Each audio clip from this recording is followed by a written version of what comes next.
নয়াদিল্লিতে সেপ্টেম্বরে ব্রিক্স সম্মেলন, আর সেখানে বাংলাদেশের প্রধানমন্ত্রী তারেক রহমানের সম্ভাব্য উপস্থিতি নিয়ে চলছে কূটনৈতিক হিসাব নিকাশ। আমন্ত্রণ এসেছে ভারতের পক্ষ থেকে। এই আমন্ত্রণের পরপরই প্রশ্ন উঠেছে, প্রধানমন্ত্রী কি সত্যি ভারত সফরে যাবেন, নাকি দ্বিপক্ষীয় আলোচনার নিশ্চয়তা না পেলে শেষ মুহূর্তে বদলে যেতে পারে সিদ্ধান্ত। এখনো এই বিষয়ে চূড়ান্ত কোনো সিদ্ধান্ত নেয়নি বাংলাদেশ সরকার।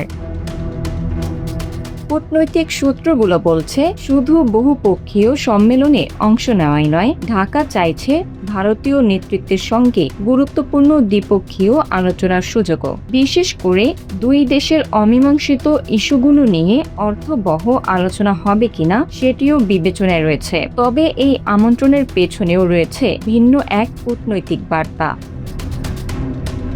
সূত্র বলছে, ভারত বাংলাদেশের প্রধানমন্ত্রীকে আমন্ত্রণ জানিয়েছে দ্বিপক্ষীয় উদ্যোগ হিসেবে নয়, বরং বিমস্টেকের বর্তমান চেয়ারম্যান হিসেবে, অর্থাৎ আঞ্চলিক সহযোগিতার পরিসরেই বাংলাদেশকে সম্পৃক্ত করতে চাইছে নয়াদিল্লি। কিন্তু বাংলাদেশ ভারত সম্পর্কের বর্তমান বাস্তবতায় এই সফরের সিদ্ধান্ত শুধু কূটনৈতিক নয়, রাজনৈতিকভাবেও গুরুত্বপূর্ণ।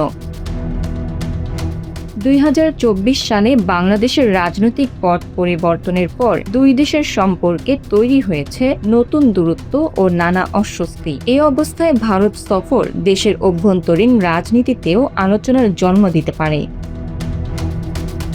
সমস্যা কেবল এক জায়গাতে আটকে নেই। আমন্ত্রণ প্রত্যাখ্যান করলেও তৈরি হতে পারে ভিন্ন ব্যাখ্যা, কারণ বিমস্টেকের সচিবালয় ঢাকায়, আর বাংলাদেশ বর্তমানে এই আঞ্চলিক জোটের চেয়ারম্যান। তাই সম্মেলনে না গেলে আঞ্চলিক সহযোগিতার প্রতি বাংলাদেশের আগ্রহ ও প্রতিশ্রুতি নিয়েও প্রশ্ন উঠতে পারে।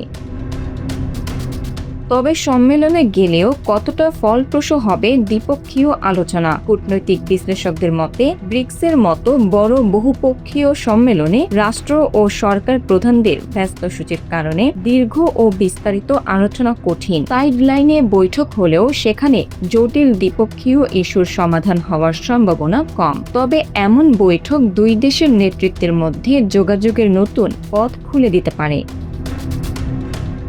এছাড়াও ভবিষ্যতে পানি, বাণিজ্য, সীমান্ত, নিরাপত্তা ও পারস্পরিক স্বার্থ সংশ্লিষ্ট বিষয় নিয়ে পৃথক আলোচনার ভিডিও তৈরি হতে পারে। বাংলাদেশের পররাষ্ট্র নীতিতে এখন সামনে রাখা হচ্ছে বাংলাদেশ ফার্স্ট নীতি। Bangla affairs news desk.